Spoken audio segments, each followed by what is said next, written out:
Hello, and welcome to Nice and Blunt. Back at it again, Saturday, May 2nd, 11:45 a.m. Little pop-up stream, very limited notice. We're going to hop in and we're going to take a little riskier approach than normal. We got Scattaboo on the thumbnail today. We're drafting a bit recklessly with reckless abandon, so to speak. So might have some different picks, might take a few riskier calls, but should be fun. Want some different teams. And let's get into it. Vámonos.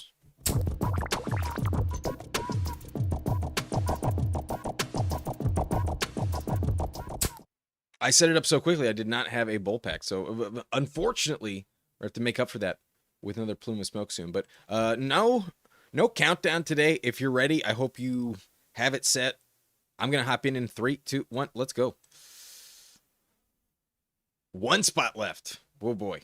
It was fast. But what's up, Scott? How you doing? Hope you're enjoying your weekend. Thank you for joining us today. It looks like King of Kings did get in here. King of Kings is joining us. But given how many spots were available, maybe not too many. But not sure I want to stay live for too long. I noticed my boy Jiri is back. He has a live stream scheduled at 12:30. So about 45 minutes. I definitely won't do more than 2. I also have some stuff planned later today. It is a Saturday after all, so not going to be here forever. Hopefully these go quickly, but we'll be taking a few riskier picks in most of these rounds. Should be fun. In the meantime, I should probably pack a bowl. And Jamie, what's up? Today, I'm definitely dropping the music. We're definitely adding the soundtrack today. Let me get that bumping. But good afternoon to you too. And maybe we start a poll going. Who is the riskiest pick in round 1? How about that? Let's focus on round 1. Puka is pretty high. There's some weird vibes. We'll go CMC, definitely up there. Jefferson probably qualifies. And then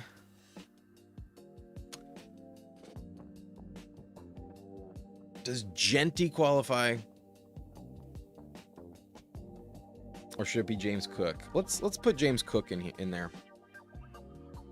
His poll could be different, but yeah. Who is the riskiest pick in the first round? I am on the clock, and I love it. I'm very happy to draft recklessly. We're taking CMC all day. We're not worrying about CMC at all when we're drafting recklessly. But what's up, Frank? Nice to see you. You take Jamar at pick 3, and good luck to you in this one.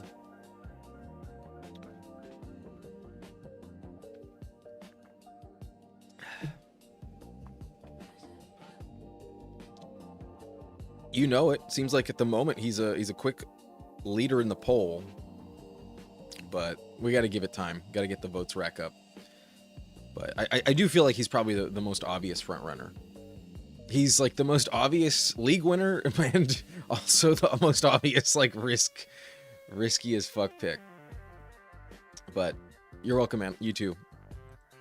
Best of luck to everyone. In the puppy, 2 people can advance, so maybe it's you and me coming out of this lobby. We will see. But today, I'm not going to have fears about the worst case scenario. Only caring about the best case scenario.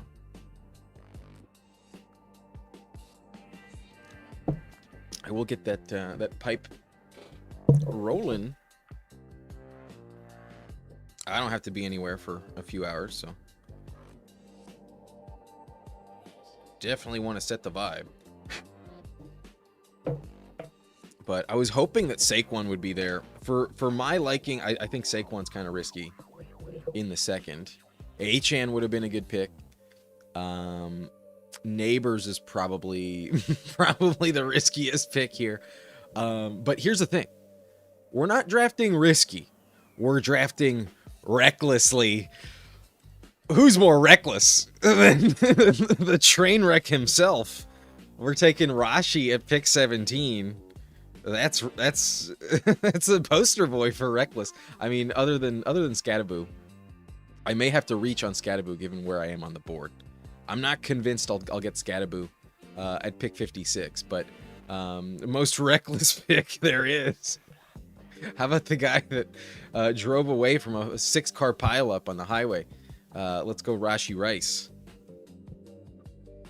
And for the sake of today, I apologize to Tony Jefferson.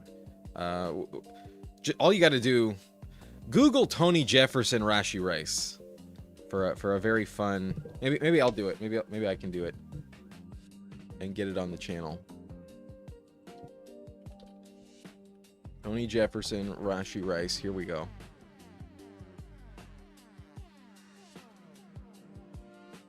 I'll find it and then I'll play it so I don't get flagged with the whole video. Whoop. All right.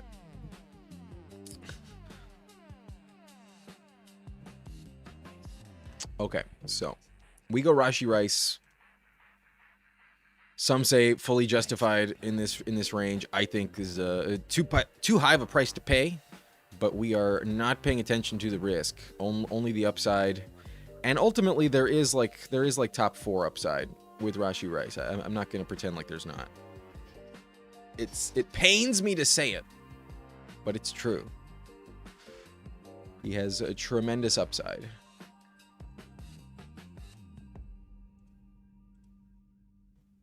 But coming back on the clock, I'm trying to find that video for y'all. Oh, here we go. All right, after this pick, we'll play it.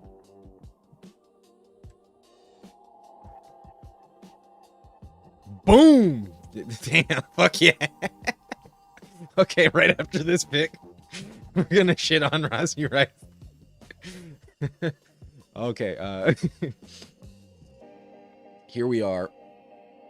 Coming up, and I'll definitely go in a direction I never fucking go. Allen would have, I think, qualified for this because it's tough to take a quarterback this high. But no, the true risky as fuck drafting recklessly, going Tet McMillan here, not just completely disregarding the downside. Yeah, I'm worried about that. But speaking of downside, here we go. Rashi Rice at the top of your screen gets the pass. Boom, son!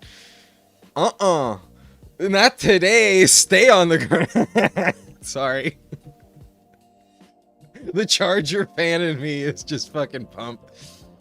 Oh, damn. Love that fucking day. That was a fun day.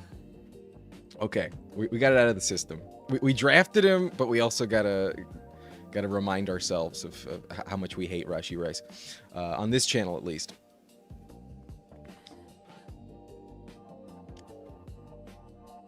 Josh yesterday drafted Jamar Chase first, Josh Allen second, Loveland third in 10-man league.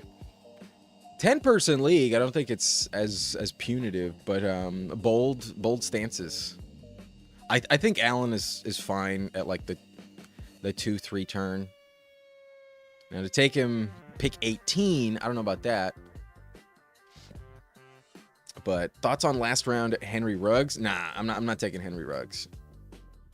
Wow, Kyron's still here? It'd be reckless to pass on him. Damn. I want to go a bit bolder. Maybe we go Bucky Irving. Yeah, let's take Bucky. There was a time when Bucky was confidently being drafted ahead of Kyron. So today we will stay reckless. We'll go Bucky Irving. He falls into the 5th at times. I've seen Bucky pick like 51, 52. So we take him at 41. Maybe not the most reckless pick here, but definitely a lack of concern for the downside. But I think some of the hate has gotten a little far. Like here, we'll stick with this and then I'll pull it up. Here's the thing, Ragnar. This is not the only draft of the day. And while maybe it would have been more justified to go Scat, I think I can get Scat at 56. Maybe not. No, I probably should have taken Scatterboo. On draft 2, I promise you we're taking Scatterboo. wherever we are in the 4th round. But typically he's a 5th round pick. I'm trying to stick with the round theme. You know, Scatterboo goes at 49. So yeah, maybe I did not go full reckless. But try to draft Jamar Chase and T in this one. That'd be okay. Yeah, maybe I did not go bold enough. But Bucky's a hard player to rank, to be honest with you. Bucky could, like, the upside argument that people give Breece Hall, I think applies more easily to Bucky. Like, at least it's in Tampa. I know Breece doesn't have as much competition, but it's with the Jets. I need touchdowns, baby. Terry's still here. I mean, Tootin is probably the more reckless pick. Yeah, let's slap Tootin. But no, this team should have had Scatterboo. You're right, Ragnar. I apologize. We will rectify it in the 2nd draft. But I don't think 56 is too late to expect Scatterboo to still be on the board. He has been, I guess, moving up lately, though. And perhaps I'm still living in the big board days. There's no way you get him in the 6th round anymore. But yeah, I guess it's less likely you get him at 56. What's up, Wilson? How we doing? Hope you're all right. Is there any other team in this one that's been as reckless as I've been? Not sure. Riskiest is Puka. Bro is not right in the head. That's kind of fair. I mean, Watson has a lot of injury risk, but if we're going reckless, we're taking Harrison. We're taking Marv in the 6th round. That's as reckless as it gets here. Like, there's a lot of upside, but, like, yikes. Ragnar thinks Bucky and Scat gonna swap in a month. That's a fair estimation. At least Bucky has been going higher than this. So, yeah, maybe I did not stick to the theme. Anyways, I'll learn from my mistake. We go Harrison at 65. I think Harrison over Watson. Definitely more reckless. Now, Watson falling to 68, that's a pretty good value. But Watson still has tremendous injury risk. I think he kind of qualified, but if we're going to pull him up as opposed to let him fall, that's probably the move. Am I blazing up today? Thanks for reminding me. I started grinding some weed, and then I kind of got sidetracked with our Tony Jefferson clip. Maybe we should play that one more time. I think so. Okay, Rashi Rice at the top of your screen.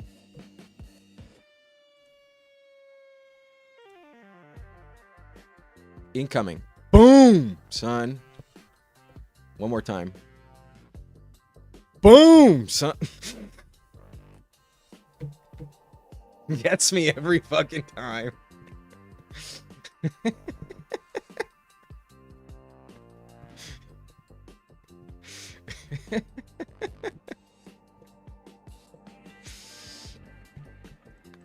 Gotta be chillest fantasy football YouTuber. Smokes weed was Alvin the Chipmunks. Living in the dream, man. Living the dream.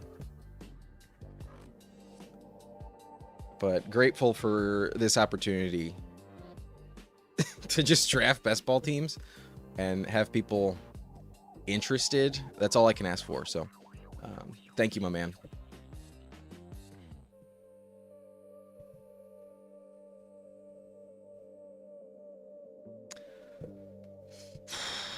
I mean, it's just such a wrong pick. I'm not going to take Harvey here. Nah,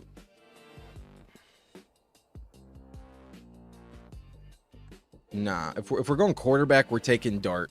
Yeah, I really wish I took a Scatterboo now. I fucked up.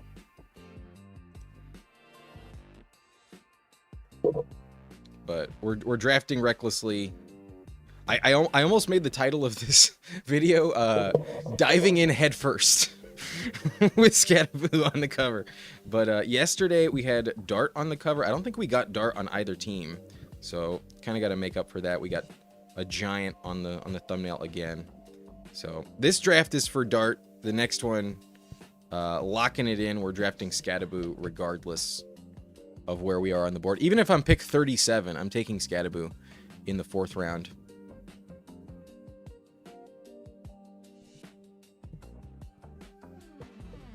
Coming back around. I mean, I guess Harvey here. Yeah, Harvey 100% is the most reckless. But do I need running back structurally? I don't think I need running back. But for the theme of the day, no, we got to do it. We got to take Harvey. That's a risky as fuck decision. But structurally, my team is not risky. My team isn't that risky structurally. We have 4 running backs by the 8th round. Structurally, there's nothing that reckless about it. The names, however, a bit reckless, but should have been Scatterboo over Bucky. Harrison, Tet, and Rashi, however, boy. Boy. Josh, there's a game 7 on tonight, man. Celtics versus Sixers and 2 game 7s on tomorrow. If I like the NBA, I have kind of checked out from the NBA. I'm not gonna lie, but a game 7 is pretty compelling. I will say that. The problem is it involves the Celtics, so I got to root against them. I'm not sure if you're a Celtics fan or a Sixers fan, but just my Lakers roots. I got Kobe and Shaq on the wall behind me.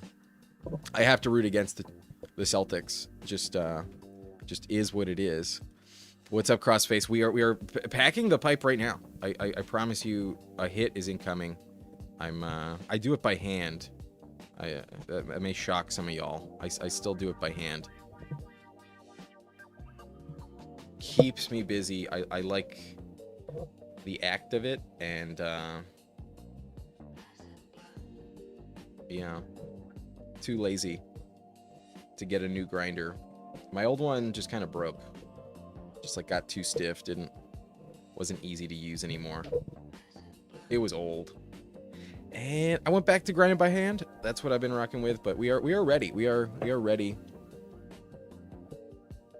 If you want to join, we are hitting the pipe right now.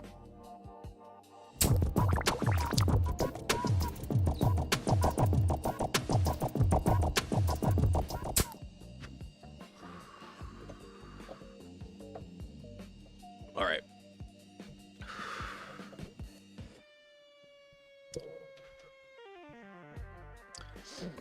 Harvey always presents himself as ADP. Nobody good around him. I never know if he's the right pick. Broncos backfield looks crowded. The only upside for Harvey is the fact that Dobbins doesn't really catch passes in that system. Coleman as a rookie, I'm not convinced will just like be established quickly. I mean, I would say Ricky Pearsall is extremely bold here. Definitely a reckless pick. I mean, the man got shot and he can't stay more than like 3 games healthy. Back-to-back years with less than 80 points. We're going Ricky Pearsall. Despite a 7-pick fall, that is reckless. That is for sure reckless. Another commitment to the Niners. So honestly, the correct pick instead of Harvey should have just been Brock Purdy. I probably should have just taken Brock Purdy. But I didn't expect to get Pearsall back here. It is a nice price. Pearsall cheaper than Concepcion. Holy shit. Yesterday in the Frenchie, I took Concepcion at like 138, 137. That was wild. That was such a good price on Concepcion. I don't think I've ever seen Concepcion go that late. So I was super happy about that. But we can fit in as many rounds as possible for the board. There we go. Jamie been helping that dude from my chat the other day with Dynasty startup. Dope, man. I'm happy you could help him. Definitely you know more about Dynasty than I do. Okay. I mean, I would say Worthy is probably the most reckless, but we already have Rashi on the team. QJ is pretty reckless. But probably Kittle is the most reckless decision here. I already have a lot of Niners. Fuck it. Yeah, the most reckless for sure is George Kittle. How many games is he going to play? I don't know, but will he be there in the finals? Probably. Can he drop 3 touchdowns in week 17? That's definitely possible. So, I get the people that still draft him, but I'm never taking him here. It's just the theme of the day. But any Superflex drafts or just pups? Today we're only doing pups. Today, this one puppy. Tomorrow, another puppy. If you can convince me to do a third draft, then maybe. But I think I want to leave some time for Jiri. And I know he's going live in like 25 minutes. So I didn't want to overlap with Jiri. He's back for the first time in like over a week, but I just got to get it in while I can. So hopefully I can redirect all of y'all to Jiri Football after this is over. Our friend of the channel. But speaking of friend of the channel, Young Moolah's in here. What's up, my man? Check out GAB for life. Dope live streams, good takes. Friend of the channel as well. Hit that like button. Like Scott says, looks like we have 10 likes and 35 viewers. I think y'all can do a little better than that. But we're only halfway through. I appreciate everyone in here with us, and let me know what you think of the team. Let's recap the team. I will say this. If we took Brock Purdy in the 8th, this team would be fantastic. But this team is still interesting, still pretty live. I don't hate it, but we drafted recklessly. We took Christian McCaffrey in round 1. Looks like the poll, however, says Jefferson is the riskiest pick in the first round. Then in round 2, we pulled up Rashee Rice. Absolutely a reckless decision. We took Tedero McMillan at 32, above Devontae, above Chris Olave. I think that's incorrect. I don't even think Tedero should be going above Egbuka still. I know Egbuka's been falling, but I still believe in the take that Tet is not worthy of a third-round pick. A lot of projection involved with Tet McMillan at this price. We go with Bucky, but I should have taken Scadaboo. I thought maybe I could get Scadaboo at 56. Did not happen. But in the same tier, we take Baishal Tutin. Pretty slappy pick. I don't know if it's reckless, though. The Jags backfield is still pretty valuable. Then I go Harrison over Christian Watson and the other quarterbacks over Brian Thomas. Very reckless decision. And then after this pick, we'll remind you the remaining picks. I would say Malik Willis is extremely reckless here. Really, you think Malik Willis is any different than last year Justin Fields? I don't. At least Malik Willis is cheaper than Justin Fields was last year, and he does run the ball. So I don't think Malik Willis is keeping the job. I really don't. I know he got a $22 million 2-year deal, but it's Justin Fields 2.0. It's not going to work. The Dolphins are outright tanking. Players do not tank, is the thing. So can they still perform well? Yeah, they got contract incentives. They want to stay healthy. They don't want to come home as a loser on Sunday evening. Everyone in the NFL wants to win, but the owner wants to remove every single roadblock from the number 1 overall pick. The owner wants this team to fail, and this team will decommit from Malik Willis as soon as they can. I don't trust Malik Willis to be on the field in week 17. So can he spike for like 30, 35 points randomly?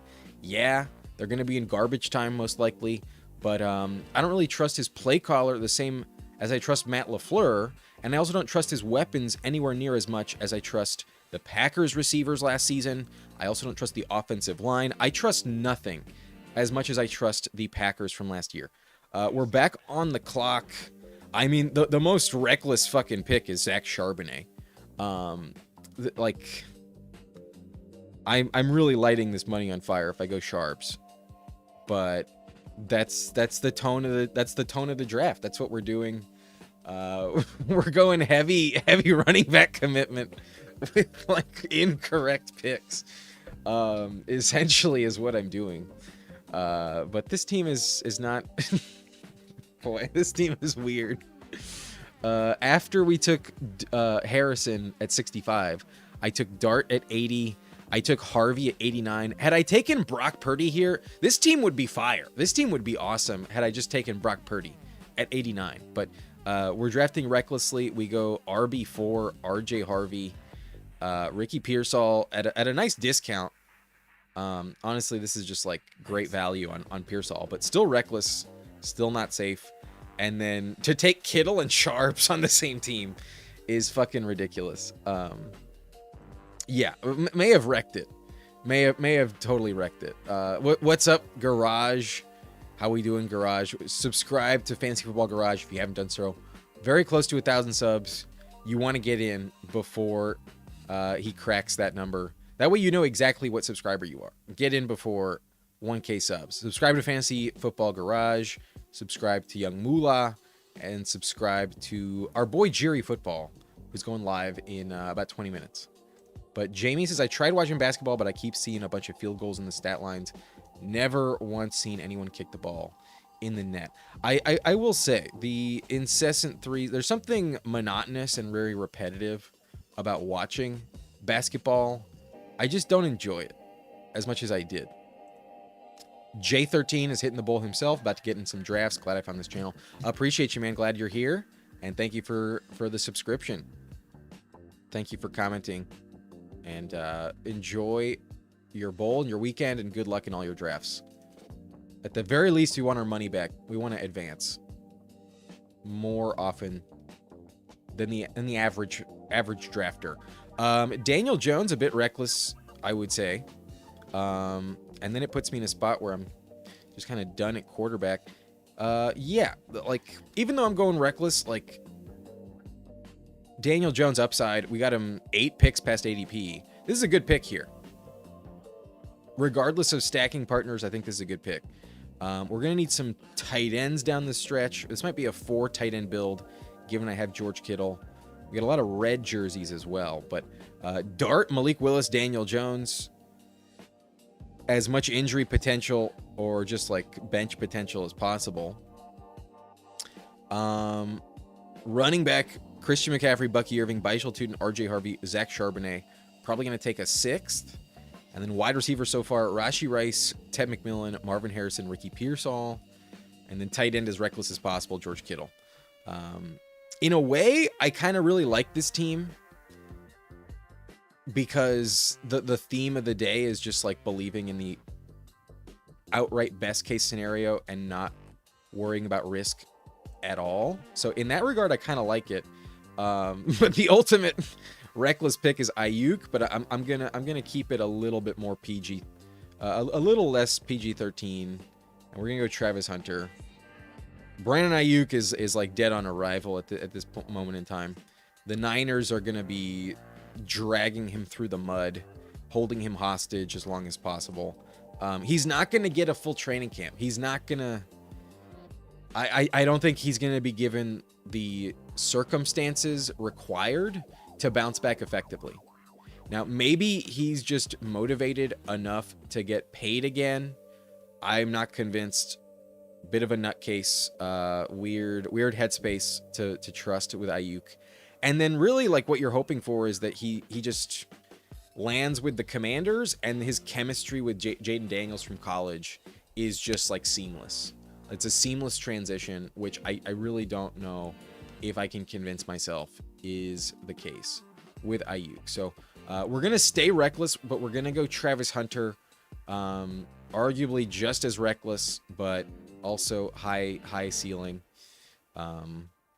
Some of these picks are pretty good, honestly. Like I like some of these picks, but the RJ Harvey click was terrible. I should have taken Brock Purdy.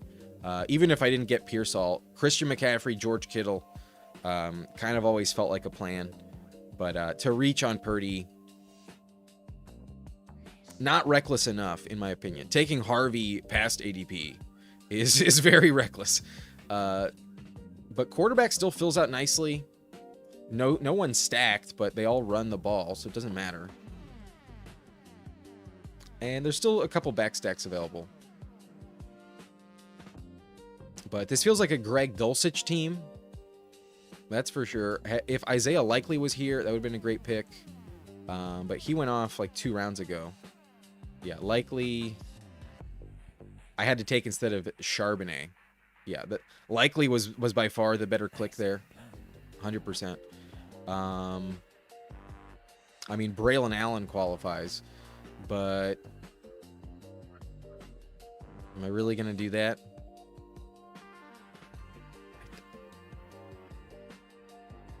No, I'm going to go Calvin Ridley.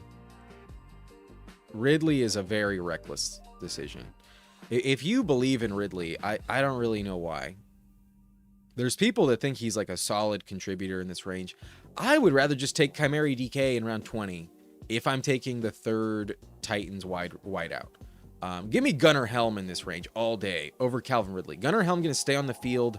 His targets are not in question. His targets are going up. They moved off of Chigo Okonkwo, and they don't have another tight end to compete with Gunnar Helm at all. I really liked what I saw from Helm. He had almost 60 targets last year. Okonkwo leaving opens up 79 targets, so I think that's the bare minimum for Gunnar Helm. 75, 80 targets is a guarantee for Helm, and I think he could get closer to 90. Probably not with the addition of Carnell Tate, Wan'Dale Robinson. Those guys are target monsters. But at tight end, a lot of his targets, I think, will be in the red zone. I think the Brian Dable tight end is a player you want, and with the additions this late, the only one I trust in that offense is going to be Gunnar Helm. But yikes, this is a little tricky. I mean, Tank Dell is the true reckless pick, but we're already invested in Miami. Like, this is reasonable, but it's still like nothing is guaranteed. Like, I might not get a single game where Malik Washington scores more than 9 points. This is not like a juicy pick by any means necessary, but we got the double Malik W, Malik Willis, Malik Washington in Miami.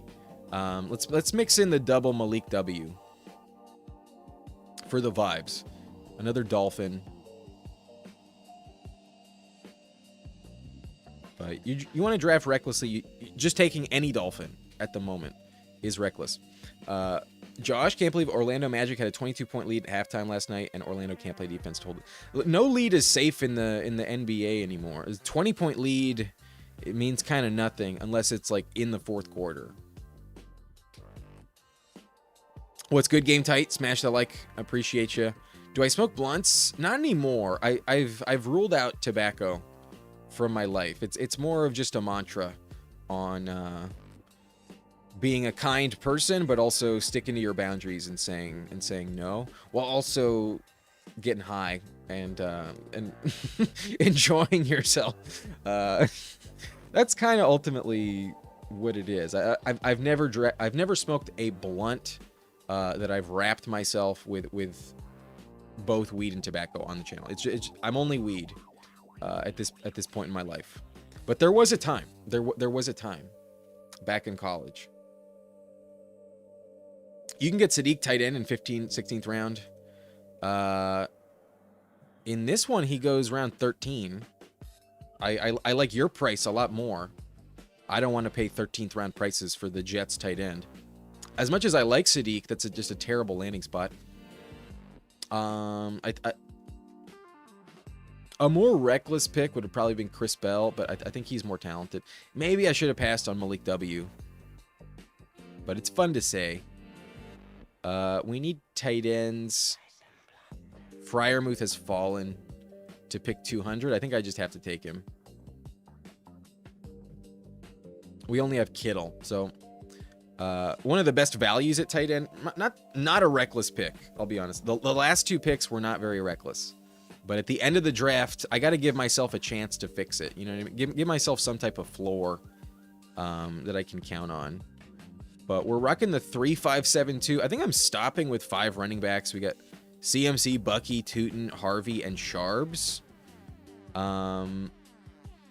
Yeah, I don't see the point in taking a 6th. An 8th receiver would, I think, be nice. However, I have Kittle and Freiermuth. I think I need the 3rd tight end. So as like recklessly as I'm trying to approach each individual pick, I'm still trying to build a roster that like can have some cohesion to it. But here we go. This was always the plan. Don't snipe me, dope. Dope, it's Jay. There we go. Greg Dulcich, round 20. Our second Miami stack. I should have probably taken Chris Bell. But it is what it is. So this team could have been slightly more reckless. I only think really 2 picks I would change. Bucky Irving should have been Scattaboo. And then Malik Washington should have been Chris Bell. That's the only thing I think I should have done differently. But King of Kings is in here. He was drafting whatever he wanted to do. Not the reckless theme we had going. But Bo Nix, Jordan Love, Fernando Mendoza. Not bad. To wait on quarterback to pick 94 and get that, that's not bad at all. Jacobs, Travion, Pollard. That's a nice trio. Woody Marks, I don't love. Ray Davis and Kalen Black, however, valuable handcuffs and really valuable offenses. Not bad picks. I just don't like Woody Marks. Jamar Chase, Jalen Waddle. He is stacked up. Mekhi Lemon is... I don't know what to make of Mekhi Lemon. Sometimes I think he's a great pick right there, and then other times I think he can fall another 20 spots. I haven't pinned down my opinion on Mekhi Lemon yet. Golden, though, stacked up is very valuable. Higgins, Trey Tucker, Antonio Williams. Pretty solid way to round it out. And then Bowers and Dallas Goedert, elite tight end room. Fan-fucking-tastic. That's phenomenal. So the only pick I don't really like is Woody Marks, but Mendoza also stacked up. That's great. And then some question marks regarding Mekhi Lemon, and then I also have personal question marks on Higgins, but every other pick I love. Every other pick is great. Nice job. Okay, we're hopping into one more puppy and then logging off. So I will catch up with the chat. Hope you can get yourself ready and prepped if you want to join me. I will catch up with the chat and then we'll hop in. But Josh smashes the like as soon as he arrives. Thank you, my friend. Thank you, brother. We're going to draft 2. If y'all can get me to 25 likes, we got 48 watchers. That'd be really, really kind of you.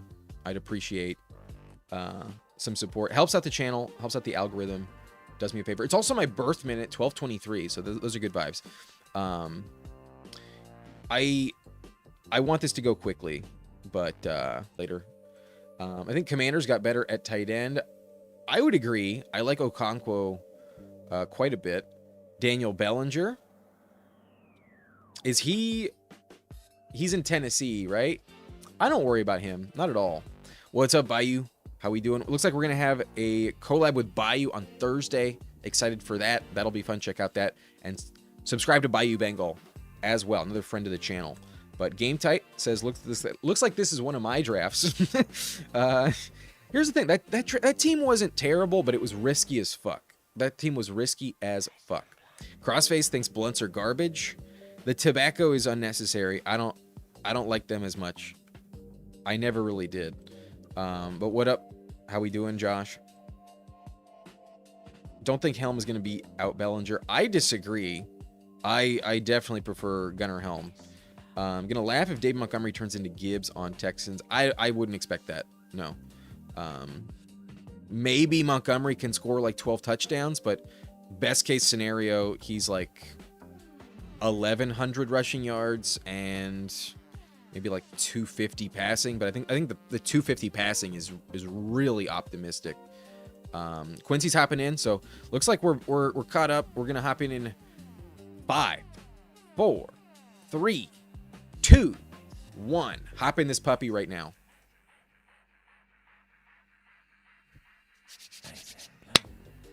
It is full. These puppies fill quickly, especially with the Frenchie closed. But looks like we got. I think Rock Anthony might watch, but T-Fall SP Dogs is right next to us again. We're also sandwiched between Infamous at pick 8. T-Fall breaking best ball. Good luck. I'm not going to reveal my stance until the last minute. If I'm sandwiched between y'all, I'm going to keep it close to the vest. But King of Kings in here again at pick 11, and then Severe Jury at pick number 12. Let's try and make our picks quickly. If this lobby can go quickly, that'd be great. But Broncos defense, Patriots defense, Seahawks defense are my top 3. I don't know about the Patriots, bro. Patriots benefit from the schedule last year tremendously. It's not going to be the case after winning that division. I would think the Patriots fall off. Not that they're bad, but I don't think they're going to be top 3. Broncos, yeah, no concern about the Broncos. They won the division. They had a 3rd place schedule the year prior, so maybe they fall off a little bit, but they have, I think, more talent overall. I would trust the Broncos. And then Seahawks, I think with Mike McDaniel at the helm, that's a pretty safe bet. Patriots, I think, would be closer to like maybe defense number 7, maybe number 10 even.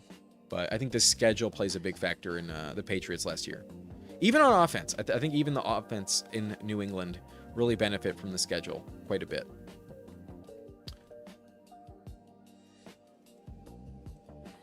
But Puka over Jamar Chase in this one. And y'all say Jefferson is the most reckless pick. I'm not changing the theme. We're doing it. So far, our poll asking who is the riskiest pick in round 1 has 36 votes, and 39% say Justin Jefferson. A third of y'all, so 12 people, say Christian McCaffrey. He's in 2nd place. And then not as many people have said Puka and James Cook. Puka and James Cook are tied for last at 14%. So if you haven't done so, we'd appreciate your voice in the poll. But that is what has decided our decision at pick 7. We go a wide receiver. We take Justin Jefferson. We are drafting with reckless abandon today.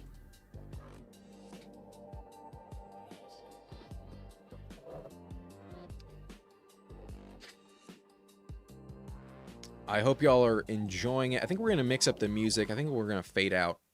But before we bring in our next soundtrack, I think we're going to take a rip from the pipe. Let's get it going.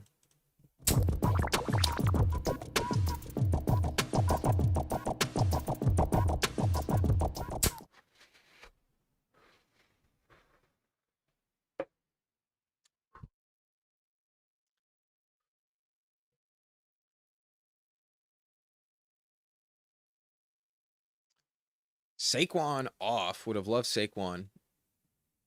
But I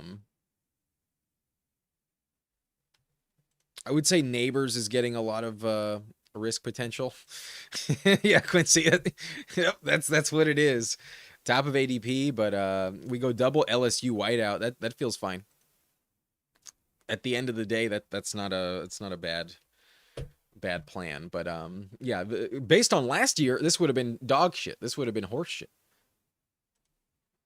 But at the end of the day, it is also tip top. Are Browns 4th at defense? No, I would not put the Browns at 4.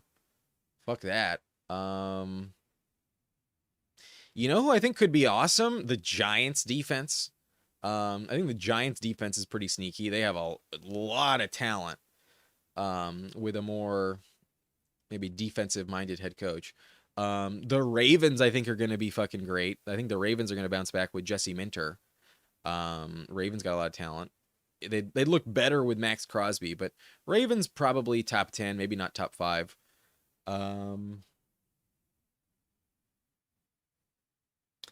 Browns are tempting to put that high, but I don't know.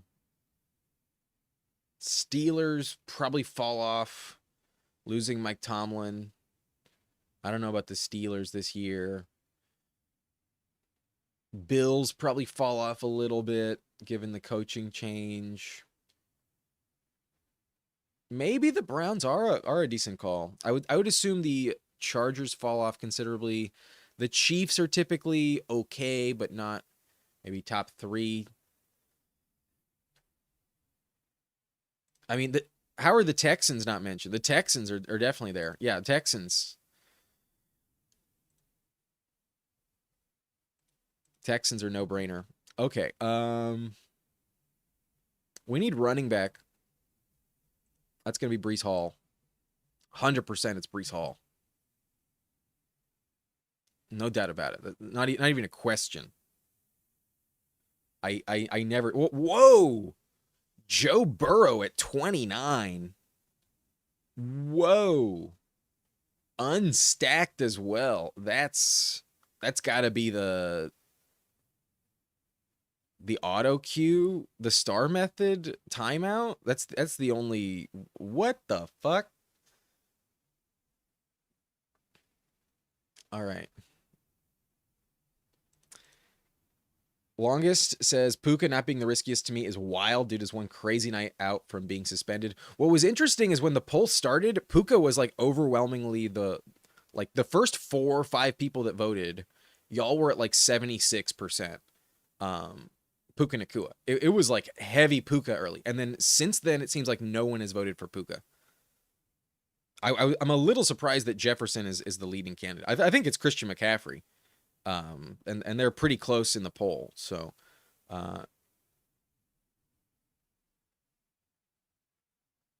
we'll see.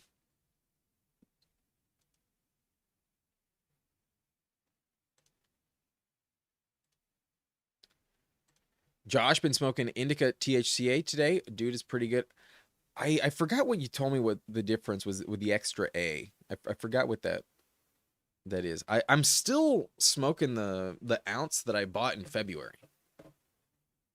The ounce I bought in February has lasted me quite a long time. Now, it was at the end of February, but still, I bought it in February for like $55. Boom. Great defenses are great kickers. Tremendously help your chances at winning the championship. Yes, I mean if you play in a league with defenses and kickers, let's not pretend like that weekly aspect of the game is fucking huge. That's not part of this game we play though, is it? Egbuka's still here. I mean, I'm very tempted, but I messed up last time, and we're making we're rectifying the mistake. Maybe if I was like pick 3, maybe I'd be willing to push Scadaboo at 51. But I told you in the last one, I have no choice. I just have to take Cam Scadaboo on the thumbnail. The whole theme surrounds Cam Scadaboo today. We're completely reckless. Only best case scenario, but Burrow at 29, indeed, that is the definition of reckless. Dr. One, Doc the Professor. Can't agree more. Joe Cool. I don't think he's that cool. I don't think pick 29 is cool. But Young Moolah says Burrow at 29 is not reckless. It's a flat out head on collision, dead on arrival. I mean, maybe if he had at least gone Jamar Chase, Chase Brown, and then Burrow, I'd excuse it. But yeah, it's so pointless. It's so unnecessary. Now, can it still work? Possibly.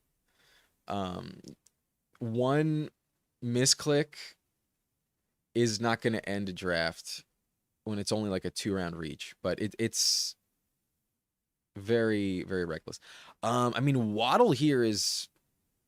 I don't think I can pass on Waddle. I think the only way to like kind of justify some of these is like when I get a really good value like this to just take it. Because like structurally going with 3 running backs here is not reckless at all. So let's get a little bit thinner at running back early on. Like last time I felt like I hit running back too early to consider it like a very reckless approach. But Brees Hall Scadaboo stopping for a while at that position, I think is more in line with the argument. But Scadaboo, as long as he's on the field, feels like a really good pick. Like, to be honest, I don't think it's wrong to take him here. I'd rather have Travion, but I'm not convinced that me taking Bucky ahead of him in the last one was correct. Uh, so Kyron off the board, definitely can see the argument.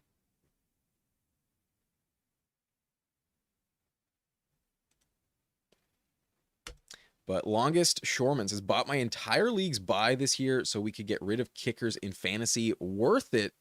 Too many times last year kickers were dog shit for multiple teams.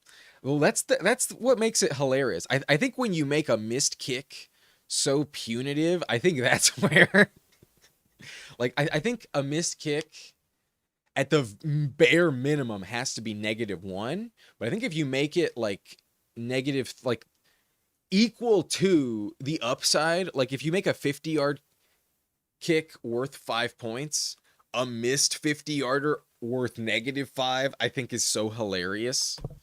But that's when like uh that's when you take some of the strategy out of the game. Um I think there should be higher penalties for starting bad kickers and defenses. Like in the subscriber league, if you start a defense that gives up over 40 points, you're losing 7 points. They're giving you a -7 in the subscriber league if they get into a shootout and they can't stop like 40 points. But Brian Thomas is here at 66. I don't think it's a big enough fall. I would say Tyler Warren is a little bit more reckless, passing on. I mean, Daniels is kind of. I'm gonna go Tyler Warren because, like, just based on the tight end market, taking one this high is kind of gross and just tough to swallow. But passing on quarterback here is also pretty reckless. Damn, I just gifted SP Dogs a fucking Terry Daniels combo. Good for you. This is a good lobby to get in with me when I'm drafting this way, for sure. But some would say Brian Thomas is a reckless pick. Okay. Shallon says, I think McConkey could be a steal in the fourth. He's being drafted as 20th-ish wide receiver, and I think without Keenan, Ladd has top 12 potential. I mean, if you go back to his rookie year when he, like, was healthy alongside a healthy Herbert, because Herbert was injured at the beginning of Ladd's rookie year, you can kind of throw out the first, like, 6 games before the bye week. If you only look at the like last remaining 10 weeks for Ladd in his rookie season, he was a top 14, 17 wide receiver on a per game basis. He was around tight end 15, I believe, on a points per game basis that year in that sample size. So for him to be going round 2 last year was pretty egregious, but you could kind of justify it. I'm rectifying the mistake we did last time, and with a Neighbors Cam Scatterboo combo, I'm going Dart in the 7th again. Give me the double stack in New York. And that's the thing. Jackson Dart also feels like a good pick here. Round 7, I prefer Justin Herbert. I think if you have a preference towards Dak Prescott, that's also pretty fair. T-Law, very justified. But this team has Neighbors and Scatterboo. I think Dart is more justified. And I think it's a similar tier. The problem with Dart is that he's in the blue tent like crazy, and he's going to be coming off the field. I don't think it's crazy to be drafting Jameis Winston like well above ADP in Superflex. Jameis is a tempting handcuff, honestly. I took him in the big board handcuffed a few times.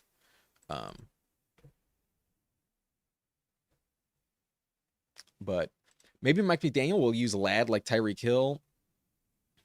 I'm not convinced that the Chargers are done in their receiver room. I think just like last year, if they bring in a veteran late, it's not going to be a shock. They still got a lot of cap space left. And I think Debo's an interesting acquisition there. Tyreek Hill being a Chief, I'm not convinced he would go to the Chargers. But if they can survive free agency, then Ladd will be as close to Tyreek as possible. Ladd, I think, will get most of the time 10 targets. Now, I'm not convinced he'll be used in the red zone at an elite clip, but I do think he'll be really good in that regard. I think taking Bo Nix with Waddle makes some sense. Um, I mean, Fannin is pretty interesting here, but I'm gonna go Bo Nix for this stack. I might go 3 early quarterbacks in this one, but I think it's interesting to note that the Allen drafter took Drake May, and then the Burrow drafter at least is moving off of quarterback, but I kind of felt like they might reach on the position. But there's 3 teams without a quarterback yet. Both of the bookends, and then even Team 11, teams 1, 11, and 12 did not draft a quarterback in the first 8 rounds until pick 96 if Alex faded. Oh, Alex is faded at pick 1? He knows what he's doing. He's okay. Uh, we're rooting for Alex faded at the 101. He goes Laporta and Goff. Okay, I like it. With JMO. Good. At least there was a quarterback at 97, but 96, 97, it's the same thing. Pairing up Goff and Laporta. Team 1 looks pretty good, but Herbert, for me to pass on Herbert there was pretty fucking disgusting. I'm giving SP Dogs an amazing team. You're welcome. I mean, Purdy here would make a lot of sense, but I think I'm going to go Kyler. I think we're going to be as reckless as possible. Go 3 quarterbacks in the first 9 rounds. They're all stacked up, though. Jefferson with Kyler, Dart with Neighbors and Scatterboo, and then Bo Nix with Waddle. At least there's that. But I passed on Herbert. I passed on Purdy. I passed on Dak, T-Law, and Herbert at 79. I passed on Herbert twice. I might as well have CTE.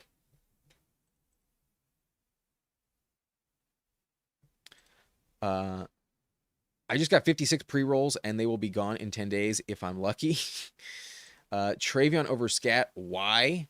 Because Scattaboo's injured, and Travion was a higher draft pick than Scattaboo. Travion is younger than Scattaboo. Travion is less injury-prone than Scattaboo. Travion might have Ramondre Stevenson there, but if you don't think Travion can actually beat out Ramondre at some point in time, it's more likely to happen next year, I think, with Travion like outright taking over. But Travion's going to get more touches, and Travion was a better pick than Scattaboo last season. You know, injury concern, but upside standpoint in the same spot. It's all kind of the same. I should probably get back in at running back, but Worthy's valuable. Golden is valuable. I mean, I kind of need all of them. I'll go Golden. Oh, no, fuck. I dropped it 1 second too late. Yeah, their new system has been unforgiving in that regard. If you want to adjust your queue at the final second, you really got to release it. You can't, like, let it linger. It needs to be locked in at the final second. Otherwise, you don't get any extra grace period. It used to be different, which I think is fair. You know, everyone gets the same amount of time. No one can finagle the system. I get that. I think that's justified. But when you have gotten used to getting that extra like moment, that extra beat of like adjusting the queue last second and not having it anymore, I miss it. I do miss it. I'll tell you that. But Shallon, I figure he's scheming some plays up for him. Jaguars kicker Little is good. Yeah, Little is one of the few kickers you definitely want to draft.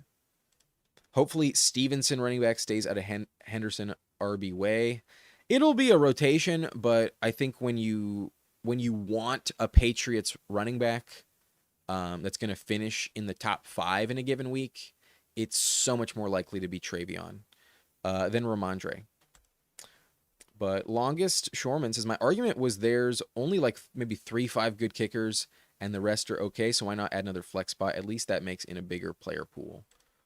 That's fair. The kicker market is a huge advantage. You got to get in on while you can. Playing the buys is definitely interesting. But the subscriber league might remove kickers. I think it'd be an interesting kicker slash flex spot. I think would be interesting. Brooks is a pretty good reckless abandon pick.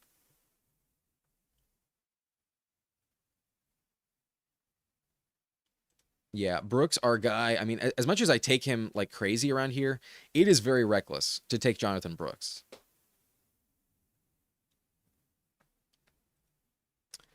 I like the Chargers offense a lot this year. McDaniel adds so much more dimension to that offense. The offense is going to be the story this year. Last year, the story was the defense. This year, it's going to be an offensive juggernaut type of team. As long as, the fucking O-line stays healthy, like you just can't win a playoff game with the worst offensive line to ever make the playoffs. Like historically, if you enter a playoff game with an O-line that's worse than like the 20th ranked offensive line, historically those teams are 0 and like 32 or something. Like whatever the number is in terms of total games, they've all been losses. There has never been a playoff game won by a team with an offensive line that fucking bad. So All-Pro Rashawn Slater returns from injury. All-Pro Joe Alt returns. They brought in Tyler Biadasz, last year's 11th ranked center, according to PFF. Last year they had number 35. There's only 32. They had number 35 last year. So big improvement. And then they drafted like 4 total offensive linemen over the course of the draft. Something's got to give. Something's going to get better. They cut Mekhi Becton. They cut Bradley Bozeman. Austin Deculus is in Tennessee. Thank fucking God. But Chargers are still cursed. Something's going to go wrong. Chargers still have a curse that needs to be lifted. Not sure what it is, but maybe the Super Bowl in their home stadium is the mojo they need. But we're going to get in at tight end, and I'm going to ignore receiver again. I'm filling out every other flex. Fuck. I'm just assuming that these 3 receivers are just in my lineup when it matters. Jefferson, Neighbors, and Waddle, and I haven't drafted another receiver entering round 13. But Isaiah Likely completes the Jackson Dart triumvirate. We have Jackson Dart with the Giants RB1, wide receiver 1, and tight end 1. And with the Wan'Dale Robinson leaving, that's 140 targets up for grabs. Should be good. I'm not worried about Darnell Mooney at all. I'm not really worried about Malachi Fields very much. Theo Johnson, I think, will get on the field more than you think, but I definitely prefer Isaiah Likely for the sake of best ball. And then Calvin Austin, I think, actually is like a sneaky undrafted handcuff. Not handcuff, stacking partner that can give you a house call from 50 yards. But ultimately, Jackson Dart is not very prone to stay healthy. I think the move here is go Keaton Mitchell, and then we're just like done at running back. Yeah, I think that's the move. Being done at running back, being done at quarterback, and basically being done at tight end before I address wide receiver 4. Now, that's reckless. I drafted Deshaun Watson in a draft reckless. That's, yeah, you drafted the massage. You're putting the massage on the team. That's reckless as fuck. Josh says I would have drafted Baker Mayfield or Jordan Love. Did I pass on them? I don't think I passed. We took Kyler above them. Oh, maybe your team. You might be talking about your team. Did you get sniped? Looks like King of Kings took both of them.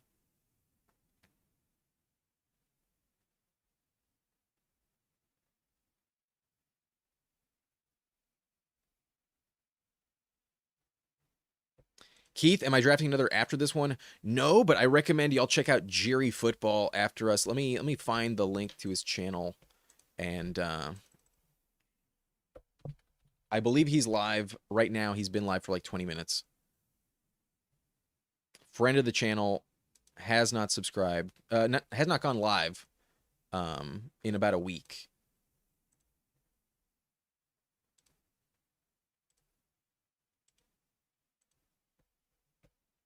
I'm gonna drop it in the chat.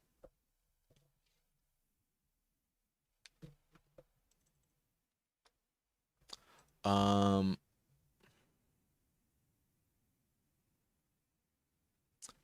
I mean, Ayuk would make sense here.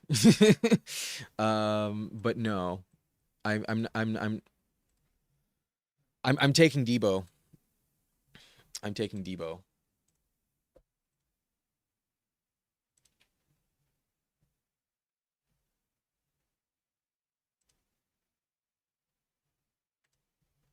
All right, link is incoming.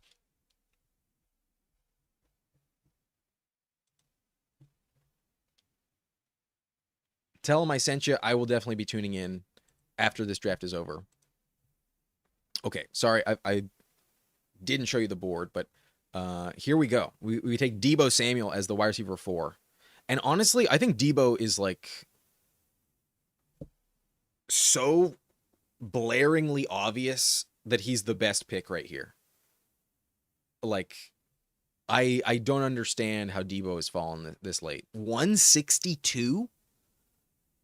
162 for Debo Samuel. What? I think I'm taking him in like every fucking draft until he gets signed. Like I don't see any scenario where he goes somewhere and he's not worth this pick. And like I took him above ADP. I reached on him by what is it? 9 spots? He's going 171. Fucking crazy to me.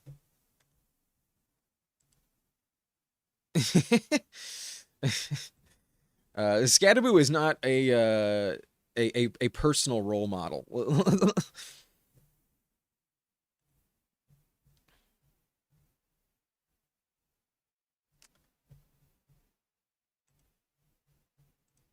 I'll take Tyreek as well. Do I know Debo sucked last year? He did not suck at all. What are you talking about, man? Yeah, there were some games that weren't great, but like compared to who? He sucked compared to what was he being drafted where like Michael Wilson is being drafted? Yeah, that would suck. But like I don't think he sucked at all.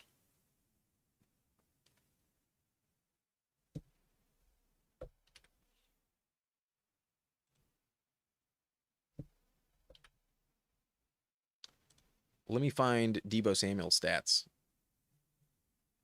First, let me scroll down. Sorry.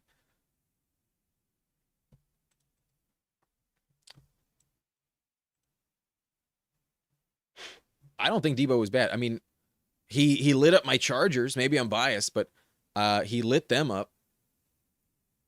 He gets injured sometimes. He had a heel injury, but he played through it. And he had some like very solid games. Like maybe they weren't hitting every single week, but like we're talking about round 15, bro. Like his first game, he had 77 receiving yards on 7 catches. He had 19 rushing yards and a touchdown. Now he only had 1 rushing touchdown on the season. Only had 5 receiving touchdowns, and he didn't have one after week 11. I'll give you. You can complain about Debo a little bit. There were some underwhelming aspects to it, but it's so late in the draft. Like compare him to the other options I have. He's by far the most compelling to me.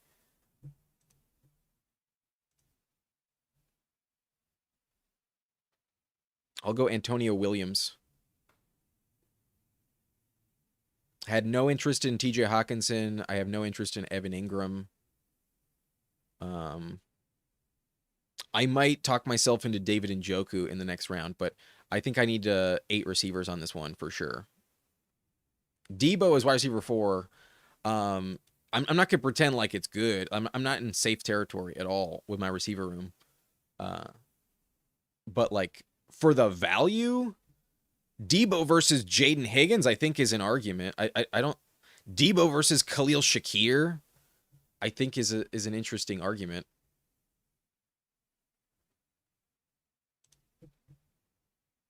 Debo had a total of 99 targets, 72 catches, 727 yards receiving, 5 receiving touchdowns, another 75 rushing yards, and then a rushing touchdown. So 800 yards, 6 touchdowns on 99 targets and 17 carries. He's going to get opportunity. That I can assure you. Injury risk, not the lowest.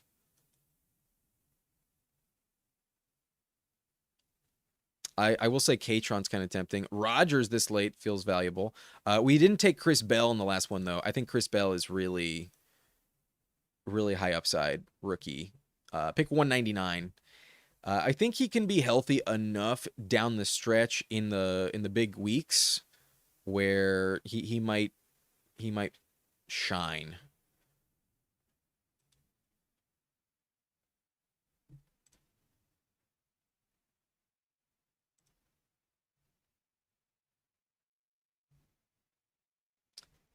Anyways, this team is so loaded up top. I think it's okay. Jefferson, Neighbors, Waddle, Debo, Tyreek Hill, Antonio Williams, Chris Bell.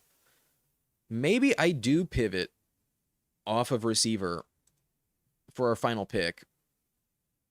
Brees Hall, Cam Scatterboo, Chris Rodriguez, Jonathan Brooks, and Keaton Mitchell. That's a solid enough running back room. I don't think I need to force it. Katron would have been interesting, though. Katron's kind of nice as a late round pick. But the argument for Katron I don't think is that much different than my argument for Trevor Etienne. So that's also in the cards as always. Ray Davis is still here. That's a more obvious handcuff. Never going to win the job outright, but more obvious handcuff. I could talk myself into Ray Day, but I have the Giants, Denver, and Minnesota stacking partners. There's not many, however. What am I looking at in Denver right here? Franklin and Pat Bryant are still available. That's kind of tempting. I think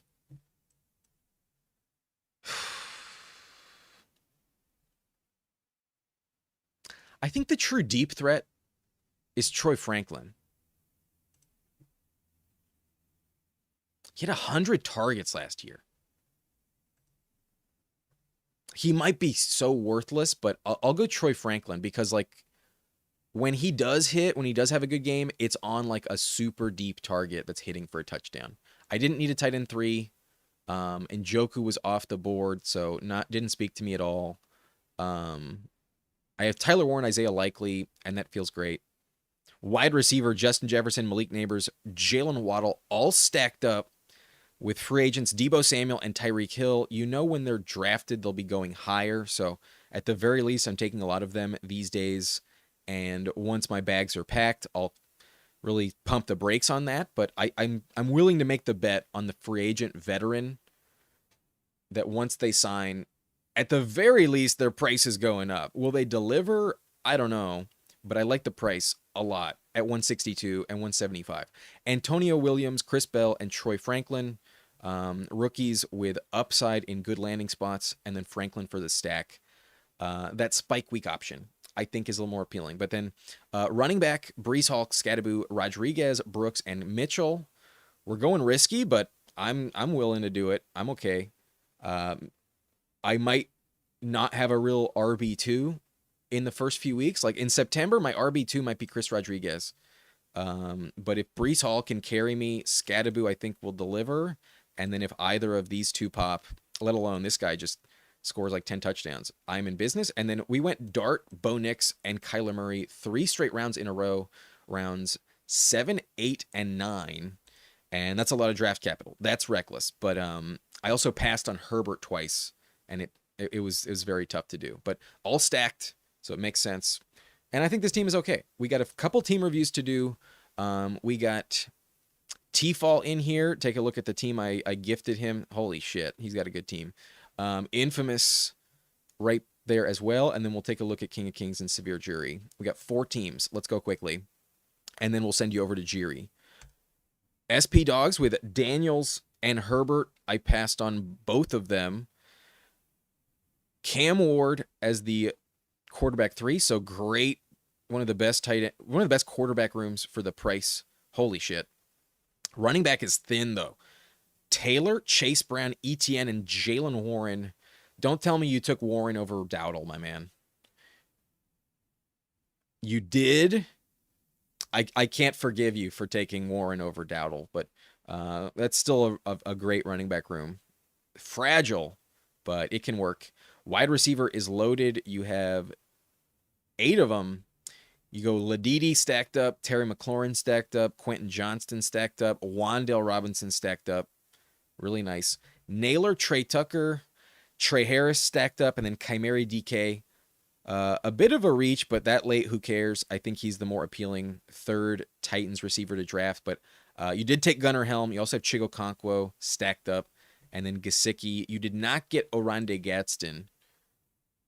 Gadsden went 113. You took Wandale instead. Not bad. Not bad at all. That's a great team. The Daniels double stack with Herbert, or I guess it's a Herbert double stack with Daniel stacked. Damn, good for you, man. Going to be tough to beat. Infamous, let's take a look at him on the other side. He goes T-Law, Brock Purdy, Henry, Judkins, Pollard, Aaron Jones, Katron Allen. So a little fragile as well, but not bad. We liked the Katron swing that late. Definitely needed running back with this one. Pretty good. Pretty comfortable with that. For the value, all makes sense. You got Tony Pollard 9 picks past ADP. That's great. That's really nice. Amon-Ra, AJ Brown, Mike Evans, Parker Washington, Travis Hunter. So we'll double stack in Jacksonville. And Purdy also stacked up. Tesla, Stribling, and then Jeremy Bernard. So some rookies with upside, but kind of crowded offenses. Gadsden, Goddard, and Ferguson. Really good tight end room. Love the tight end room. Phenomenal team. And I think the 2 quarterbacks will get it done. King of Kings has Love, Baker, and Darnold, so waited quite a while for quarterback, but still found a great trio. CMC, Saquon. CMC at pick 11. Damn. Jadarian Price, Algier, and Damon Claiborne. Very good. Very, very strong fight in 5 running back room. And then Devontae Smith, T. Higgins, Christian Watson, Addison, Jaden Reed, Rashid Shaheed, Ted Hurst. Great receiver room. AJ Brown, K. and Schultz. Yeah, so you waited on tight end. That was the only position you punted. You reached on Barner. What was the position like there? Yeah. Oh, damn. I mean, I would have taken Strange, my man. I think I like Strange over Barner. But last year, Barner was really underrated, scored touchdowns. You have him stacked up. That's fair.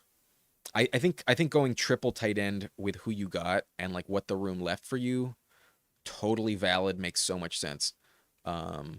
Yeah, really good team, King of Kings. Nice job, Frank.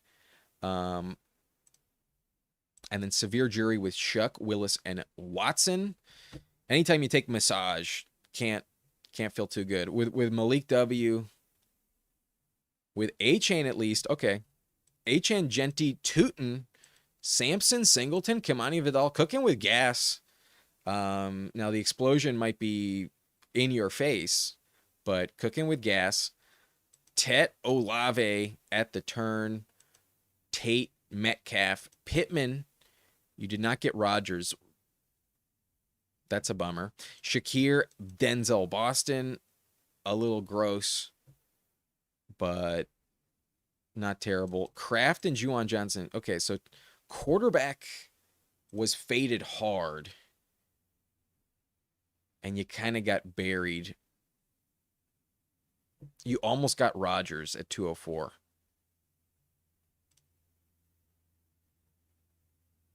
Quincy, this is your team, Quincy, right? It's Deshaun, it's Boston, it's Sampson. Malik is all right, but I don't like Shakir very much. Shakir is so boring. Um, and then Achan feels risky as fuck. Like all the Dolphins feel risky as fuck. And then Vidal, I'm just like he's fine, but the running back room is not my problem. The running back room is not where I'm upset. Like this team needs Rodgers. Rodgers versus Deshaun, and your team is awesome, but that just wasn't in the card. So maybe you should have taken Rodgers at 181. I think to take Metcalf and Pittman, I'm willing to pull up Rodgers at the bookend. Like, like he should fall into the 190s. If he makes it to 200, it's kind of a gift. And I think that's why, the team at pick 10 took him unstacked, even as the fourth quarterback option. It's like this is such a good price on Rodgers. So yeah, I mean, I think that's the thing. Like the drop in value to go to massage is really sad. And you have Metcalf and Pittman. So I wish this team had Rodgers, but it's not. I like the Juwan Johnson stack a lot, especially with Olave. You got the great price on Olave. This team has potential for sure, but quarterback is uninspiring. You need Shuck to carry you a lot. Okay, I think that's going to be it. A reminder, click this link. Check out Jiri Football. He's been live for about a half hour. He'll be definitely heading into draft number 2 very soon, and I think it's time we move on. But appreciate y'all for hanging out. Have a good weekend. I'll see y'all tomorrow, probably in the evening. Peace out. Bye-bye.